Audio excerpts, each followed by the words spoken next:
Welcome to the BDO and Department of Agriculture and Fisheries webinar on establishing business continuity plans for your business. Today's webinar is the second in a series being developed primarily to support the food and agribusiness sector. Today's webinar will undertake a deeper dive into practical approaches and strategies to documenting your business continuity plans. Firstly, my name is Mark Cushing. I'm a partner in advisory at BDO in Brisbane. A key area that I look after is strategy and transformation, consisting of strategic planning, optimizing and transforming services, and what's relevant today's topic is business continuity planning, disaster recovery and crisis planning. I'm joined today by my colleague Margot, and I'll just get Margot to introduce herself. Thanks, Mark. Good afternoon, everyone. My role today is to provide some insights into what we're seeing within the food and agribusiness industry. It's an industry I know well, having worked as a corporate capital and value advisor to the industry for more than 30 years. In addition to my role with BDO, I'm a non-executive director of Consolidated Pastoral Company, Malgowie, and the Australian Rural Leadership Foundation. I also own and operate cattle properties in Western Queensland. Thanks, Margot. Today's webinar agenda is as follows. We're going to do a quick little update on the current state of coronavirus. Margot's going to spend a little bit of time up front today updating us on some of the challenges and solutions that are in play as we speak around the agribusiness. I'll do a quick webinar one recap on the business continuity plan, and then we'll look at sort of more practical approaches to planning and documenting your continuity plans. Then at the end of the session, there'll be a question and answer area. So any questions that you have, please send them through and we'll answer them the best we can. So we're all aware of the increasing numbers of cases and deaths due to COVID-19, both internationally and in Australia. As of this morning, over 5,050 cases in Australia have been confirmed. We've seen government continue its response to reduce the rate of these cases, but also to support the economy. Today's webinar, in collaboration with the Department of Agriculture and Fisheries, is intended to provide you with some practical considerations to consider in relation to documenting your business continuity plans. And post this session, we will send a copy of this webinar and recordings to all the participants. Margot, what are you seeing at the moment around the current state of the coronavirus from agribusiness focus? Sure, Mark. Just on a high level, a general comment is last week we talked about the level of anxiety that we were seeing within the industry. We're now seeing emerging a level of calm, which is obviously very good to see. And part of that is reflecting of the work that is going on in terms of people identifying challenges and then working through solutions. Within Queensland, the focus of that work is through the Queensland Department of Agriculture and Fisheries working groups, and there are 4 working groups. I'll just go through the challenges and where we're up to with those challenges in the working through each of those groups. The first one is workforce availability, and I won't go through all the issues that they're dealing with, but just to highlight some of the highest priority ones. The first is backpacker workers. And there's a number of issues coming out around backpacker workers. The first is the extension of visas. And it was hoped that there would be a communication on the 27th of March, but this has been delayed. Hopefully we see that announcement this week.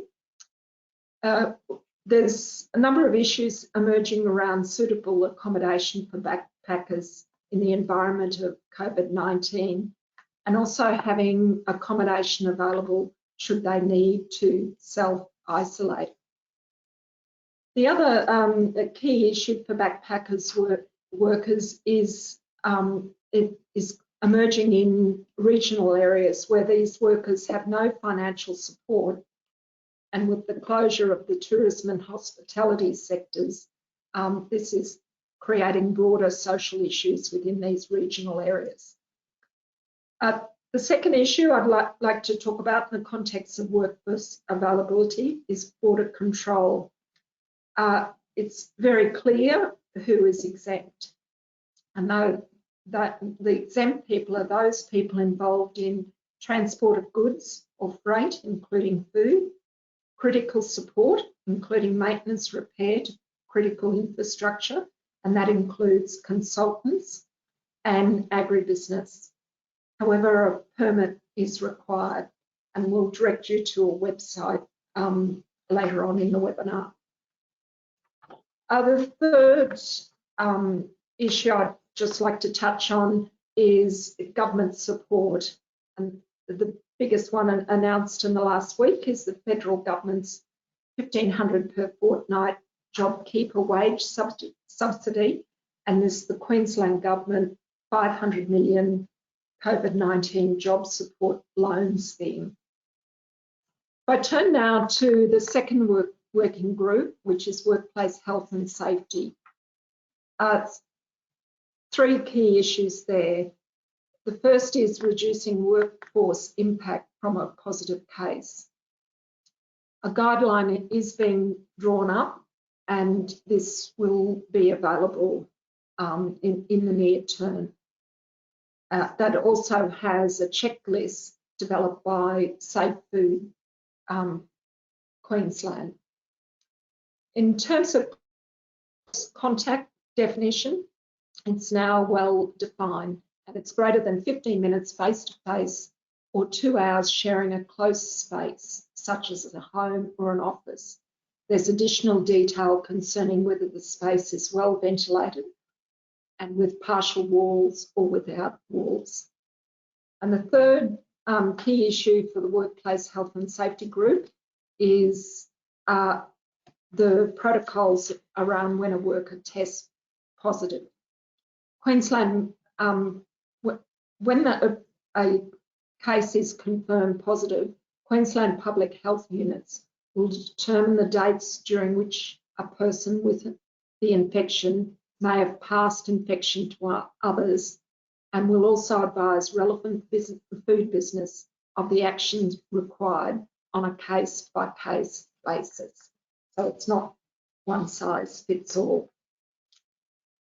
Turning to the third working group, a big issue last week was around the lack of availability and the cost of what air freight was available. Yesterday it was announced, the federal government announced $110 million specifically to support cargo air freight. Flights are to go out of Melbourne, Sydney, Brisbane and Perth to deliver fresh produce to China, Japan, Hong Kong, Singapore and the United Arab Emirates. Other destinations are not excluded, but these are the priority ones in the first instance. Another issue we talked about last week was the concerns about the supply of CO2 and O2 gases. We now know that supply ships are moving close to normal and that maintenance at the Gibson Island plant is nearing completion. So hopefully we can put a line through that issue very soon. PPE supplies. The federal government, in terms of supporting the export cargo planes, the intention is that those planes will return with PPE supplies. Another one to highlight under the supply chain is around panic buying. Fertiliser Australia is seeking to reassure industry that there are enough fertiliser in Australia and there's no need for panic buying. The fourth working group is business continuity planning, and the key activity for this group is the delivery of these webinars. I'd like just to touch for a moment on where else you can get further information. And I could direct you to 2 or 3 government websites. The first one is the general Queensland Government website, You'll see the links there on your screen. The COVID-19, Queensland has advice on health, government actions, the Care Army, which was announced yesterday, help and advice, essential information, and industry and business. Under industry and business, you'll find things like the Queensland border closures, and that has the link to applying for a permit, payroll tax relief, power bill relief, and among other things, business support fact sheet. Another website I'd like to just bring your attention to is a specific website for the food and agribusiness industry. And it gives further information on Queensland border restrictions, the impact on the Queensland agricultural workforce, financial and wellbeing support, the coronavirus in animals, and the agricultural industry communiques. Under the agricultural industry communiques, you will see an update that they are posting there, the updates from the Central Agricultural Coordination Group, which picks up the work of the 4 working groups. Back to you, Mark. Thanks, Margot. Really good insights into what the government is doing at the moment around those working groups and some of the key challenges and how, I guess, we're getting on with addressing those collectively as a community. In last week's webinar, which was the first, we discussed a number of areas to consider in your continuity response to COVID-19. In the first webinar, we provided an in-depth analysis of the key areas of what makes up a BCP, or a business continuity plan. These are the areas you need to consider and seriously think through to help you manage and navigate your business through a pandemic. You've got the links on your page to the last webinar, so if you do get an opportunity to go back and have a look at that, I strongly recommend that you do that. By way of quick high-level recap and to bring everyone on today's webinar up to speed, these are the key areas which we went through that you should consider when developing your BCP. Now, I'll just go over these at a very high level, but the key components consist of the first one being sustainability. And this is where we talked last week about where you need to understand what your critical services are and how you can continue to deliver these in an alternative way during this pandemic period. The other area that we spoke about last week is focusing on your people. This is where you need to identify and communicate with all your critical people in the business and developing plans to ensure that they can continue to work and deliver those critical services of your organisation. The third component was around health and safety. And that's really about developing a plan to ensure you provide your people with a safe working environment that's meeting the current and emerging government directions. The fourth area that we focused on in the continuity planning was around technology.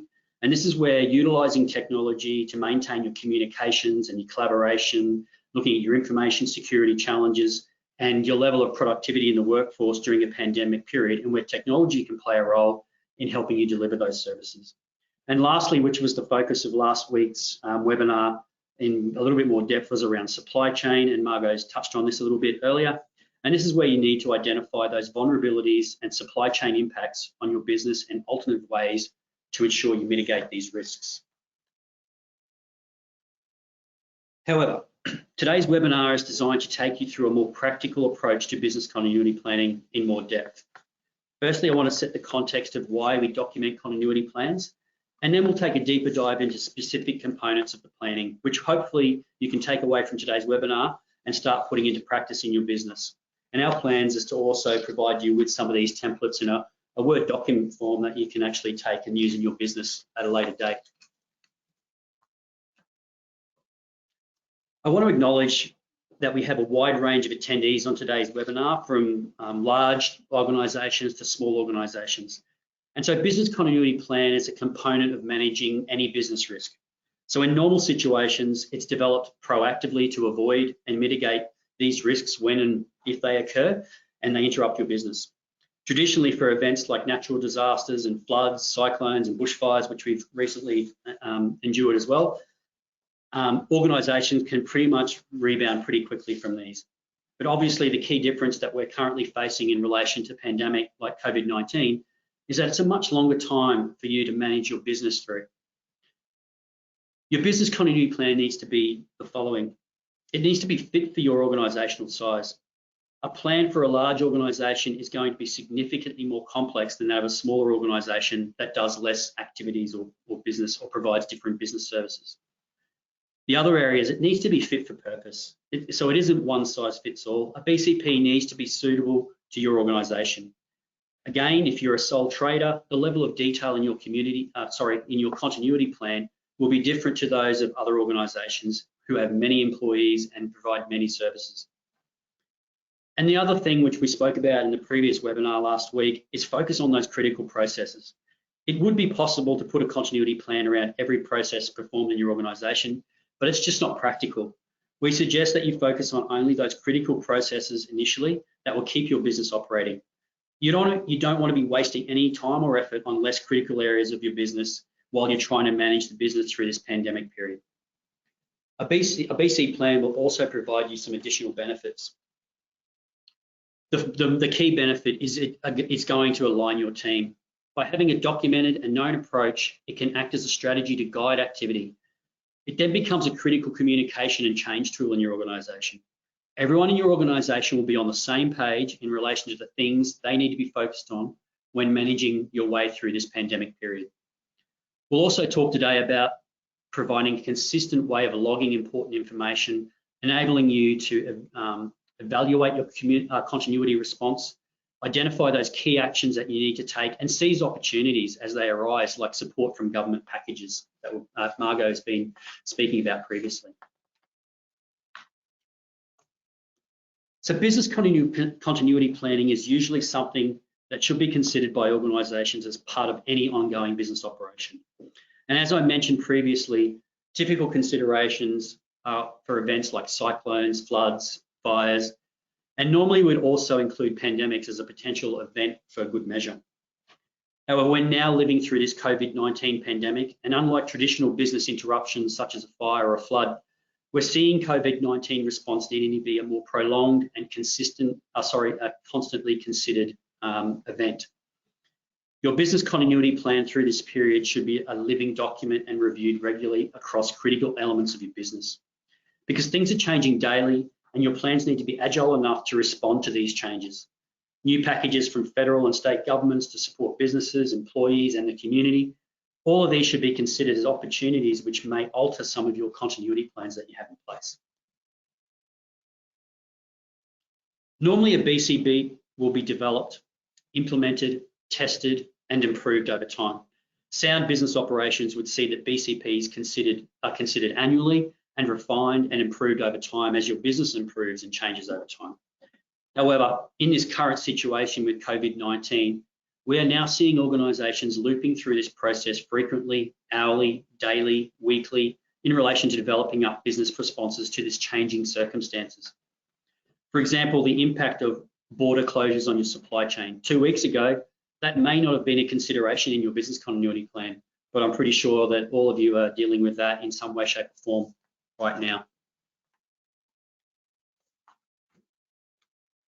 So this slide here provides you some suggested practical sections of a business continuity plan you can focus on to get the ball rolling and to give you the greatest benefit in helping your organisation and yourself and your employees through this COVID-19 period. The first one there is processes. So really, it's a really good idea to go through and understand all the things that your business does. It's to stop and think about those and think about them in two lenses, what's critical and what's not critical. Then thinking about response strategies. What do you do if a critical business process is interrupted? So if that process is interrupted, what response strategy are you going to put in place to try and mitigate or think of an alternative way to provide that service if a response is interrupted? And then we'll look at event logs. So this is really important about capturing the decisions that you make during this pandemic period. And I'll talk about this later, but having evidence around the decisions you've made and an event log will help you with things like insurance and access to government funding. It's also good, and sometimes it's quite simple, but having all your contact information in a central location. You're going to be having a lot of new contacts, maybe government contacts, people that you've never really contacted before that are going to be critical to your success moving through this continuity period. So by bringing all that information into a central location in one easy spot, makes you more agile and ability to communicate more effectively to keep your business operating. And the last point is around governance. So how does your plan fit, and who's responsible and who's accountable to, I guess, action certain parts of the continuity plan? And so we'll go through a little bit of those sections in detail now. So firstly, let's take a look at the processes. So what are all the things that your business does? And as I said before, writing these down and providing a list of all your business processes is the first start. Then the second bit is then to consider the criticality of each of those business processes to your continued operations. You may want to think about these as critical or non-critical, or even going down to the critical, high, medium, or low. But be incremental in approach and allow yourself to go deeper later.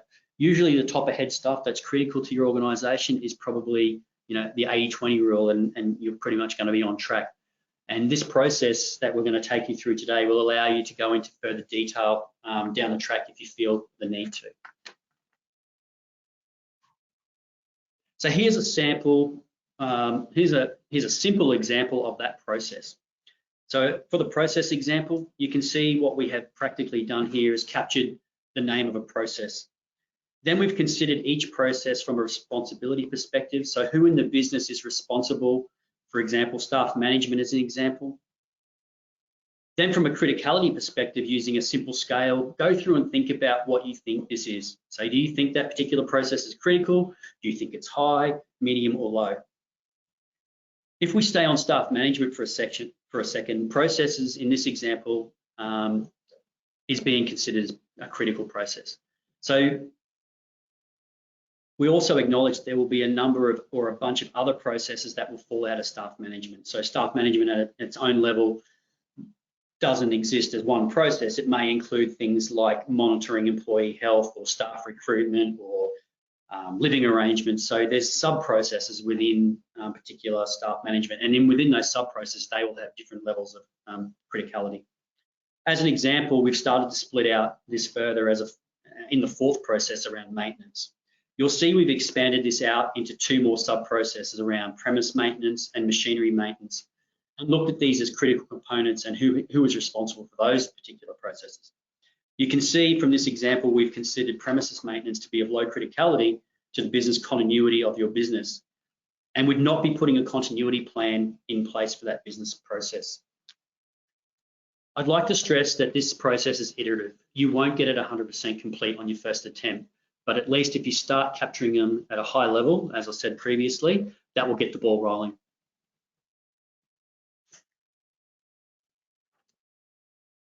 So now that we've captured our processes and considered those to be more critical than others, we then look to develop out our response strategy. If these processes are impacted by COVID-19 or any other event. So the key steps, the three are there. The first one is take a critical process that you've identified, and that's the one that you need to start consider and thinking about applying a consistent framework to tailored to your organisation. And I've got a sample which we're going to go through in a second around that tailored framework that you may want to use. And then for that critical process, look to document that activity. Document those things that you would do to ensure that the interruption of that process is mitigated. And you may have to think about in this process about key people. So if somebody gets sick and they're the only person who knows that process, documenting is going to be really important so that anyone can pick up that management process and then keep doing it in their absence. Or you may need to think about alternative ways of delivering that. So we spoke on the previous slide about taking a consistent approach across your business to document and capture your plans to mitigate a process impacted by any event, but in this instance, COVID-19. At a high level, documenting the business process is important. You need to understand things like key timings and how long you can actually go with a particular process being interrupted. So they could be hours, days, weeks. And then you need to think about accountability in your business. Who's responsible for the continuity of that particular service that's being offered, and who are those people's backup if somebody does get ill and and that knowledge has been transferred from someone's mind into a bit of a document that somebody else can follow if they're not familiar with that process. And then think about your horizons. So like the things that you need to do as far as preparation, the things that you need to be doing about monitoring that particular process and that it's still achieving what it's supposed to be doing. And then as we come out the back of this pandemic, and we will, how do we then start restoring back to normal business operations and the normal way in which we run? And then the third bit is really about understanding the resources. What materials would you need to continue that process? So if you had to move production to an uncontaminated facility, a different building, what are those key resources that you need, I guess, to make sure that that process is maintained? Now, this framework that we're going to go through is for all those critical processes that you've identified, not the high, medium, or low, but the critical ones as the first gate. We'll now take some time to take you through what a worked up example of completing a BCP template might look like for your business. Firstly, we've decided to document this critical process because we deemed it to be critical in nature enough to understand a little bit more detail about it. And we want to have comfort around the plans that we put in place to ensure that this process continues during an event like COVID-19. So I might just take a little bit of time now to talk through the template on the screen. So the process really at the top level is that critical process that we've identified as crop management and the distribution of customer orders. We then go about trying to provide some clarity or transparency around what that process is describing. So in this instance, it covers all elements associated with the distribution of customer orders. Then we've obviously got the impact of critical, high, medium, or low. As a first cab off the rank, I would be recommending you do your critical ones first, and at a later date, if you feel the high, mediums, or low need to be captured from a completeness perspective, that's really your call. And then you need to think about the key timings. So when does this happen? Does it happen daily? And if it does happen daily, can you live without it for 2 days? And then after 2 days, it then becomes critical to your business survival that you haven't got distribution of customer orders, as an example. And these will all be I guess, fit for purpose for your organisation and what's important to you. Then you need to think about who's accountable in your organisation so they understand that they're accountable for this particular continuity process that's critical to your business. We haven't come up with a great name there, Carl Crop, but hopefully someone has a smile on the other side of the webinar. And then think about who's going to back up Carl. So think about the alternate BCP person that if Carl, for instance, gets injured or ill or sick, then Sam Second, in this instance, quite an inventive name who have come up with that one, Sam Second can then step in and understand all the processes around this crop management and distribution of customer orders. Now that we've have these response activities documented, there are things that we're planning to do leading up to a continuity event and during an event, and how we plan to respond to the event. And this clearly articulates a baseline of pre-agreed responses. And as if the event changes, these steps may not be appropriate and new approaches need to be determined. So we'll take a little bit of look now at some of the activities that you might want to capture through the continuity steps around, these are some of the preparation activities, but you might want to think about activities that you do when you're monitoring. And then as you're restoring your business, maybe there's some other activities that you need to track. I just want to really, I guess, emphasize the importance that, this is really about those critical processes, understanding the knowledge within your business and getting them documented down in simple business steps. And it's really important that the primary contact is not, if they're not available, that the second one is available to contact and pick up that process and run through it.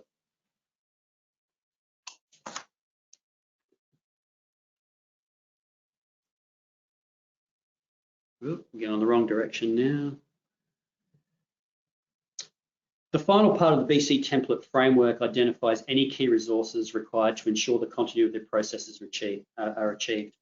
And so, as you can see from the document template, which we'll provide post this webinar for people to fill in at their own leisure around their own processes, we look at things like your buildings, your equipment that you might need, some sort of technology if you've got like a billing system or a document management system, Then the key workforce, people that are involved in actually making sure that that process is, I guess, achieved. Think about some of your third parties. You might have particular contractors or third-party vendors that deliver these services, and what are their continuity plans in place, and making sure that they're captured and understood. And if you do have a specific uniqueness to a particular process, there's some notes area for you to sort of document some sort of quirkiness to the process that doesn't quite fit within the template that's been designed for you. During an event like COVID-19, it's very easy for business leaders and business people to be distracted due to the pressure of keeping your business operational the best way that you possibly can. However, it's really important to document your actions that you've taken. And this could be key evidence in the future when you're seeking reimbursement of funding, undertaking insurance claims, or seeking any government support that you may need moving forward. So we've got a couple of steps there, 3 easy steps. So what we're going to put forward today for you to sort of use is a reusable generic form to capture activity. And we've tried to keep that at the very simplest level and the most important.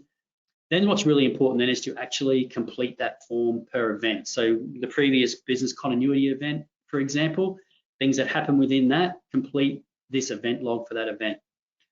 Reflect and reconsider on the actions that you've taken, because circumstances are changing daily and weekly, as Margot sort of alluded to earlier in the presentation. So reflect on those, and the things that you've decided to do today may actually change in the future.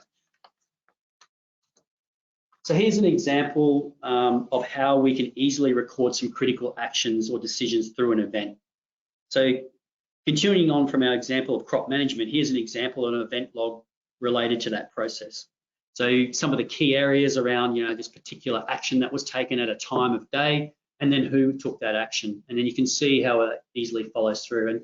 And this event log is a simple way to capture some of those key decisions or things that you've done in your business that when you get busy and it's like 3 days or 3 weeks down from a particular event and somebody asks you what you did, you can actually go back and then use this as a bit of a recollection of the process and the steps that you've taken.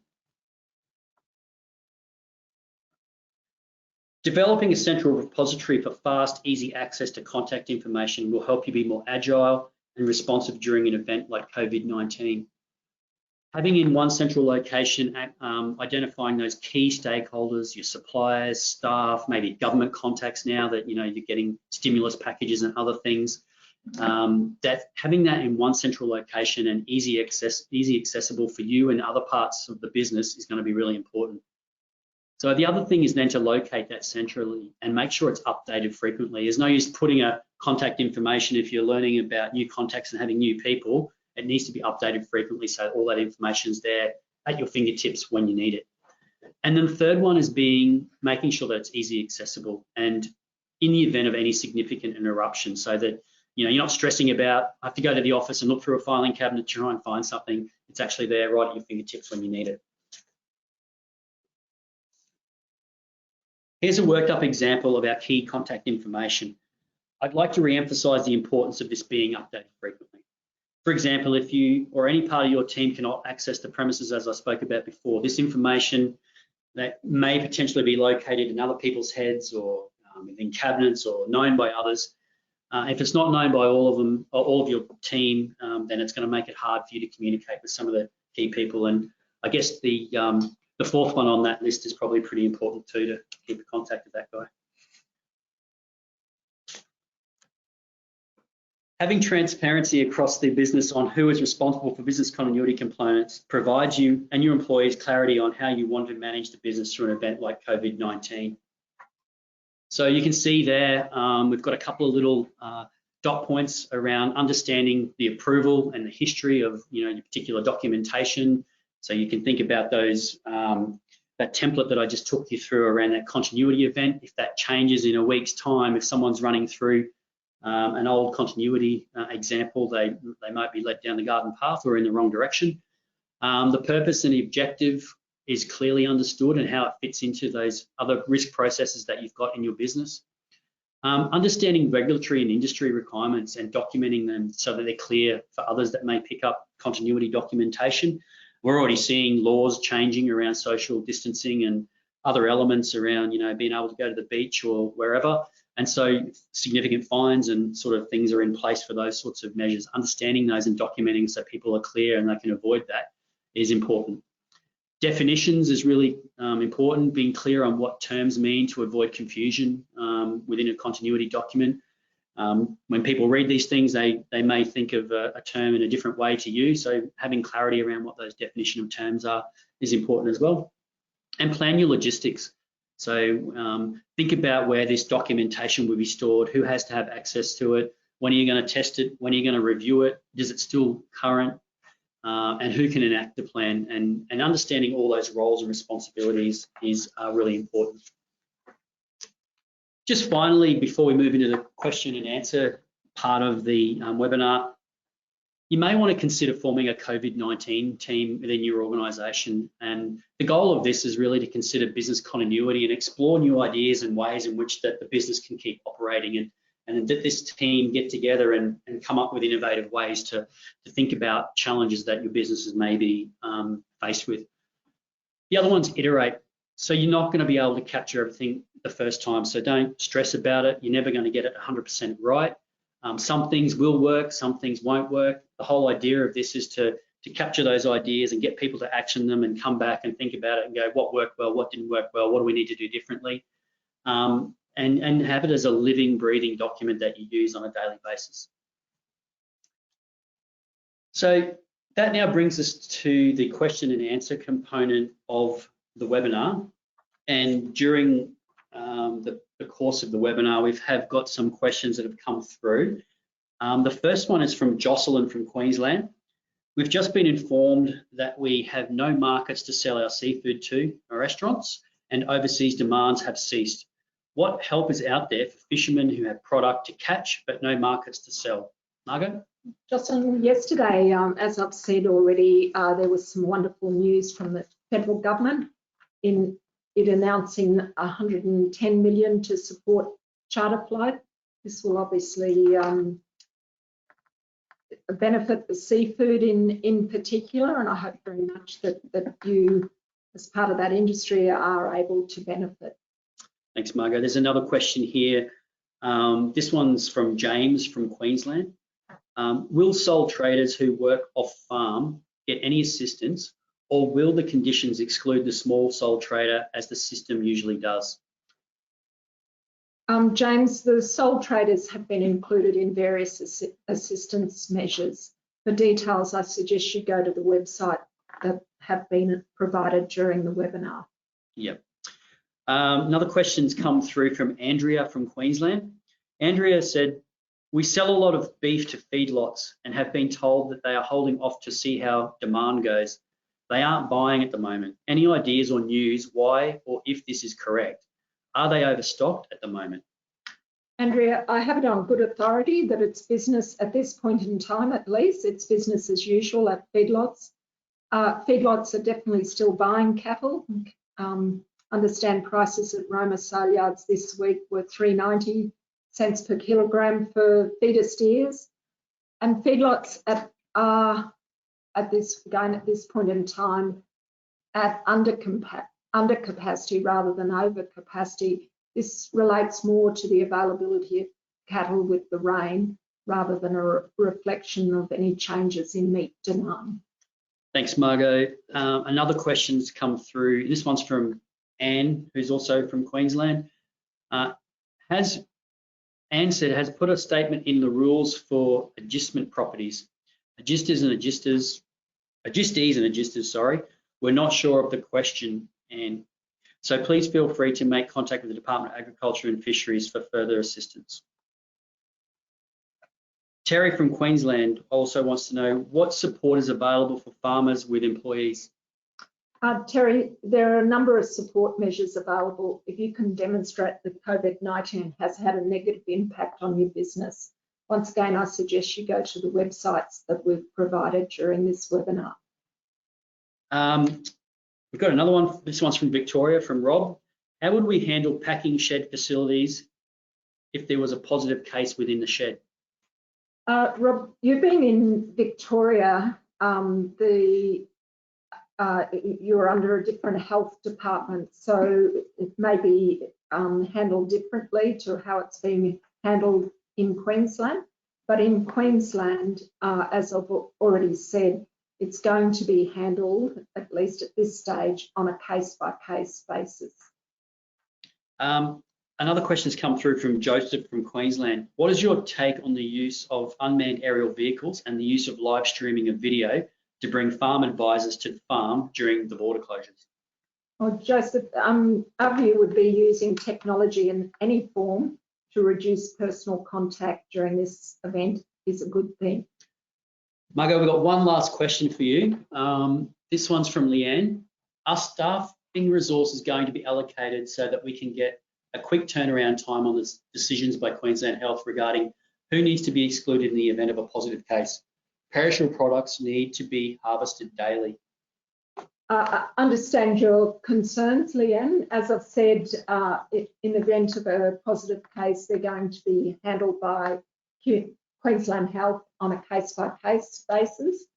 I'm not across their resourcing, but you would have to think agriculture has been defined as an essential industry, and given the priority that the government is giving this, that it would be resourced appropriately. Cool. Thanks for that, Margot. Look, everybody, thank you for your attendance today. Please contact Margot or myself if we can assist you or your organisation in relation to any BCP responses.